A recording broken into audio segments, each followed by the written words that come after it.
ನಮಸ್ಕಾರ ವೀಕ್ಷಕರೇ, Kannada astro media ಚಾನಲ್ಗೆ ನಿಮ್ಮೆಲ್ರಿಗೂ ಆತ್ಮೀಯವಾದ ಸ್ವಾಗತ.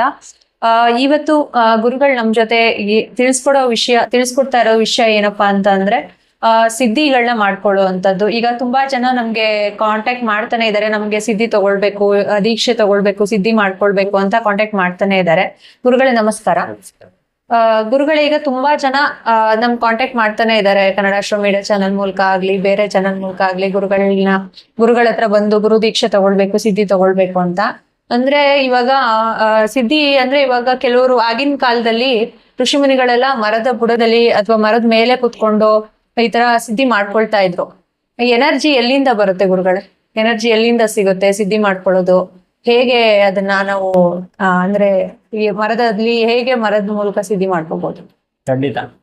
ಶ್ರೀ ಗುರುಭ್ಯೋ ನಮಃ. ಹರಿ ಓಂ. ಗುರು ಬ್ರಹ್ಮ ಗುರು ವಿಷ್ಣು ಗುರುದೇವೋ ಮಹೇಶ್ವರ ಗುರು ಸಾಕ್ಷಾತ್ ಪರಬ್ರಹ್ಮ ತಸ್ಮೈ ಶ್ರೀ ಗುರುವೇ ನಮಃ.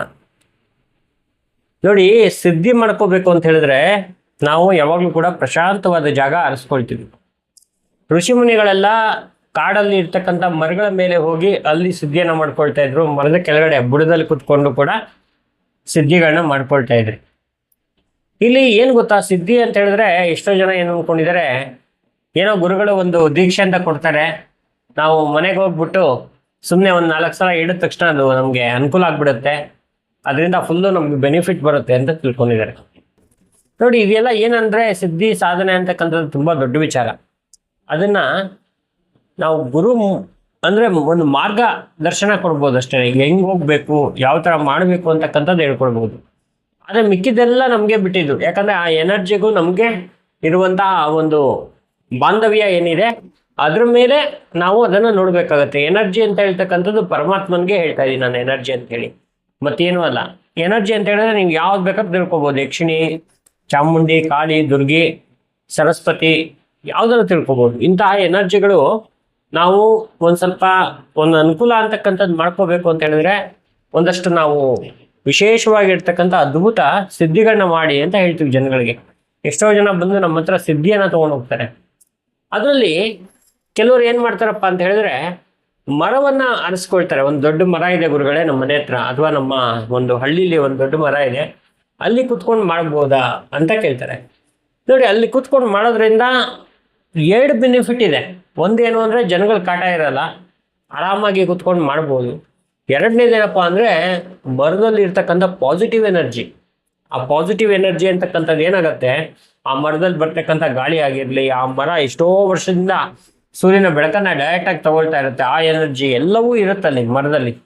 ಹಾಗಾಗಿ ಆ ಮರದ ಬುಡದಲ್ಲಿ ಕುತ್ಕೊಂಡು ಮರದ ಮೇಲೆ ಕುತ್ಕೊಳ್ತಾ ಇದ್ರು ಋಷಿಗಳು, ಓಕೆ.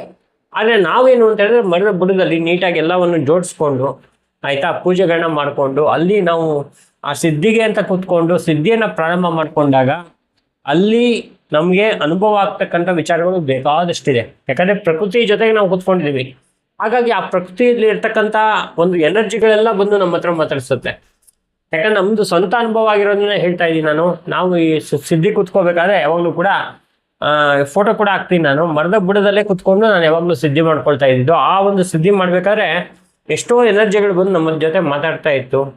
ಹಾಗಾಗಿ ಮರದ ಹತ್ರ ಯಾರಾದರೂ ಅನುಕೂಲ ಇದ್ದವರು ಇಲ್ಲಾಂದ್ರೆ ಮನೇಲಿ ಕುತ್ಕೊಂಡು ಮಾಡ್ಬೋದು, ಪಾರ್ಕಲ್ಲಿ ಕುತ್ಕೊಂಡು ಮಾಡ್ಬೋದು, ಅಥವಾ ಎಲ್ಲಿ ಅವ್ರಿಗೆ ಅನುಕೂಲ ಆಗುತ್ತೋ ಅಲ್ಲೆಲ್ಲ ದೇವಸ್ಥಾನದಲ್ಲಿ ಕುತ್ಕೊಂಡು ಮಾಡ್ಬೋದು. ಎಲ್ಲೇ ಕುತ್ಕೊಂಡು ಮಾಡಿದ್ರು ದೇವರ ಒಂದು ಅನುಗ್ರಹ ಅಂತಕ್ಕಂಥದ್ದು ಇರುತ್ತೆ, ಅದು ಎನರ್ಜಿ ನಮಗೆ ಬಂದೇ ಬರುತ್ತೆ. ಆದರೆ ಎಕ್ಸ್ಪೆಷಲ್ ಆಗಿ ಏನಪ್ಪ ಅಂತ ಹೇಳಿದ್ರೆ ಈ ಒಂದು ಮರದ ಹತ್ರನೇ ಕುತ್ಕೊಂಡು ಮಾಡಿದಾಗ ಅಲ್ಲಿ ಆ ಒಂದು ವಿಶೇಷವಾಗಿರ್ತಕ್ಕಂಥ ಪಾಸಿಟಿವ್ ಎನರ್ಜಿ ನಮಗೆ ಬೇಗ ಒಲಿಯುತ್ತೆ, ಒಂದು ಅನುಕೂಲ ಆಗುತ್ತೆ, ಅನುಗ್ರಹ ಮಾಡುತ್ತೆ. ಅಲ್ಲಿ ಇರ್ತಕ್ಕಂಥ ಮರದ ಎನರ್ಜಿ ಜೊತೆಗೆ ನಮ್ಮ ಎನರ್ಜಿ ಸೇರಿಕೊಂಡಾಗ ಅದು ತುಂಬ ದೊಡ್ಡ ಒಂದು ಅನುಕೂಲವಾಗಿ ಬೆಳೆಯುತ್ತೆ. ಆದರೆ ಆ ಮರಕ್ಕೆ ಯಾವಾಗಲೂ ಡಿಸ್ಟರ್ಬ್ ಆಗಬಾರ್ದು. ನಾವು ಏನಂದರೆ ರಾತ್ರಿ ಒಂದು 6 ಗಂಟೆ 7 ಗಂಟೆ ಮೇಲೆ ಹೋಗಿ ಕೂತ್ಕೊಳ್ಳೋದು ಅಥವಾ ಅಲ್ಲಿ ಏನೋ ಒಂದು ತೊಂದರೆಗಳನ್ನ ಆಗುವಂಥದ್ದು ಅಂಥದ್ದೆಲ್ಲ ಆಗಬಾರ್ದು. ನೀಟಾಗಿ ನಮ್ಗೆ ಯಾವುದು ಒಳ್ಳೆ ಟೈಮ್ ಇರುತ್ತೋ ಅಂಥ ಟೈಮಲ್ಲಿ ಹೋಗಿ ಯಾರ್ದು ಡಿಸ್ಟರ್ಬೆನ್ಸ್ ಇಲ್ಲದೆ ಇದ್ದಾಗ ಅವಾಗ ಹೋಗಿ ಕೂತ್ಕೊಂಡು ಯಾವ ಒಂದು ಕ್ರಮದಲ್ಲಿ ಪೂಜೆ ಮಾಡಬೇಕು, ಯಾವ ಥರ ಸಿದ್ಧಿಗಳನ್ನ ಮಾಡ್ಕೋಬೇಕು, ಆ ಥರ ಎಲ್ಲ ಮಾಡ್ಕೊಂಡಾಗ ತುಂಬಾ ಚೆನ್ನಾಗಿ ಒಂದು ಅನುಕೂಲ ಆಗತ್ತೆ. ಮರದಲ್ಲಿ ವಿಶೇಷವಾಗಿರ್ತಕ್ಕಂಥ ಸಿದ್ಧಿ ಇದೆ. ಗುರುಗಳೇ, ಈಗ ಆಗಿನವರು ತುಂಬಾ ಶ್ರದ್ಧೆಯಿಂದ ಕಟ್ನಿಟ್ಟಾಗಿ ಸಿದ್ಧಿ ಮಾಡ್ತಿದ್ರು ಮರದ ಕೆಳಗಡೆ. ಅದಕ್ಕೆ ಅವರಿಗೆ ಬೇಗನೆ ಸಿದ್ಧಿ ಎಲ್ಲ ಆಗ್ತಾ ಇತ್ತು. ಈಗಿನವರು ಹೆಂಗೆ ಅದನ್ನ ಪಾಸಿಟಿವ್ ಎನರ್ಜಿ ಹೆಂಗ್ ತಗೊಳ್ತಾರ ಅವರು? ಈಗ ತುಂಬಾ ಒತ್ತಡ ಇದೆ, ಮತ್ತೆ ಮರದ ಕೆಳಗಡೆ ಅವರಿಗೆ ಎನರ್ಜಿ ಸಿಗುತ್ತೆ. ಯಾವ ಕ್ರಮನ ಅವರು ಅನುಸರಿಸ್ಬೇಕಾಗತ್ತೆ? ನೋಡಿ, ಇವಾಗ ಏನಾಗತ್ತಂದ್ರೆ ಮನುಷ್ಯನೇ ಯಾವಾಗ್ಲೂ ಮನುಷ್ಯರೇ ಇದ್ರು, ಇವಾಗ್ಲೂ ಮನುಷ್ಯರೇ ಇದ್ದಾರೆ. ಕಾಲ ಮಾತ್ರ ಚೇಂಜ್ ಆಗಿದೆ ಅಷ್ಟೇನೆ. ನೋಡಿ, ನಮ್ಮಲ್ಲಿ ಇರ್ತಕ್ಕಂಥ ಒಂದು ಭಕ್ತಿ ಇದೆಯಲ್ಲ, ಆ ಭಕ್ತಿ, ಶ್ರದ್ಧೆ, ಶಕ್ತಿ ಈ ಮೂರು ಕರೆಕ್ಟಾಗಿ ಅವರಲ್ಲಿದ್ರೆ ಅವರು ಕೂತ್ಕೊಂಡು ಆ ಮರದಲ್ಲಿ ಕೆಳಗಡೆ ಕೂತ್ಕೊಂಡು ಅದನ್ನ ಸಿದ್ಧಿ ಮಾಡ್ಬೋದು. ದೊಡ್ಡ ಸಾಧನೆ ಏನಲ್ಲ ಅದು. ಇವಾಗ ಆಗಿನ ಒಂದು ಜನಗಳಿಗೆ ಏನಾಗಿತ್ತು ಅಂತ ಹೇಳಿದ್ರೆ, ನಾವು ಒಂದು ಸಾಧನೆ ಮಾಡ್ಲೇಬೇಕು ಅಂತಕ್ಕಂಥದ್ದಿತ್ತು. ಇವಾಗೇನು, ಮನೆಗೆ ತಂದಾಕ್ಬೇಕು, ಹೆಂಡತಿ ಕೇಳ್ತಾರೆ, ಮಕ್ಕಳು ಕೇಳ್ತಾರೆ, ಅಥವಾ ನಮ್ಗೆ ಏನೋ ಸಾಲ ಕಟ್ಟಬೇಕು, ಇದೆಲ್ಲ ತಲೆಯಲ್ಲಿ ಇಟ್ಕೊಂಡ್ಬಿಟ್ಟು ನಾನು ಈ ಸಿದ್ಧಿ ಮಾಡ್ಕೊಂಡ್ಬಿಡ್ತೀನಿ, ದೇವ್ರು ಬಂದ್ಬಿಟ್ಟು ನಮ್ಗೆ ಸಹಾಯ ಮಾಡ್ಬಿಡುತ್ತೆ. ಅದೆಲ್ಲ ಸುಳ್ಳು ಭಾವನೆ. ನಾವು ಯಾರಿಗೂ ಕೂಡ ಮೂಢನಂಬಿಕೆಯನ್ನ ಈ ಚಾನಲ್ನಲ್ಲಿ ನಾವು ಅದನ್ನ ಕೇಳಲ್ಲ. ಯಾವಾಗಲೂ ಕೂಡ ಏನು ರಿಯಾಲಿಟಿ ಇದೆ, ನಿಜವಾದ ವಿಚಾರ ಇದೆ, ಅದನ್ನ ಹೇಳಕ್ ಇಷ್ಟಪಡ್ತೀವಿ. ಹಾಗಾಗಿ ಯಾರಿಗೆ ಆ ಒಂದು ಶ್ರದ್ಧೆ, ಭಕ್ತಿ ಅಂತಕ್ಕಂಥದ್ದು ಇರುತ್ತೆ ಮತ್ತು ಅದನ್ನ ನಾವು ಪಡ್ಕೊಳ್ಳೇಬೇಕು ಅಂತ ಒಂದು ಹಠ ಇರುತ್ತೆ, ಅಂಥವ್ರು ಮಾತ್ರ ಇದನ್ನ ತಗೊಂಡಾಗ ಮಾತ್ರ ಅವರಿಗೆ ತುಂಬಾ ಚೆನ್ನಾಗಿ ಅನುಕೂಲ ಆಗುತ್ತೆ. ಸೊ ಮಿಕ್ಕಿದವರು ಸುಮ್ಮನೆ ಏನೋ ಒಂದು ಟೈಮ್ ಪಾಸ್ ತಗೊಳ್ಳೋದು, ಅಥವಾ ಏನೋ ಒಂದು ನೋಡೋಣ ಅಂತೇಳಿ ಅದೊಂದು ಇದಕ್ಕೆ ತಗೊಳ್ಳೋದು, ಆ ಥರದ್ದೆಲ್ಲ ಮಾಡಿದಾಗ ಅನುಕೂಲ ಆಗಲ್ಲ. ನೋಡಿದ್ರಲ್ಲ ವೀಕ್ಷಕರೇ, ಮರದ ಬುಡದಲ್ಲಿ ಅಂದ್ರೆ ದೀಕ್ಷೆ ತಗೊಂಡು ಸಿದ್ಧಿನ ಹೇಗೆ ಪಡಿಬಹುದು ಅಂತ ಗುರುಗಳು ತಿಳಿಸ್ಕೊಟ್ಟಿದ್ದಾರೆ. ಅದ್ಭುತವಾದ ದೀಕ್ಷೆಗಳನ್ನ ಪಡ್ಕೊಂಡು ನೀವು ಕೂಡ ಸಿದ್ಧಿ ಮಾಡ್ಕೊಳ್ಬಹುದು.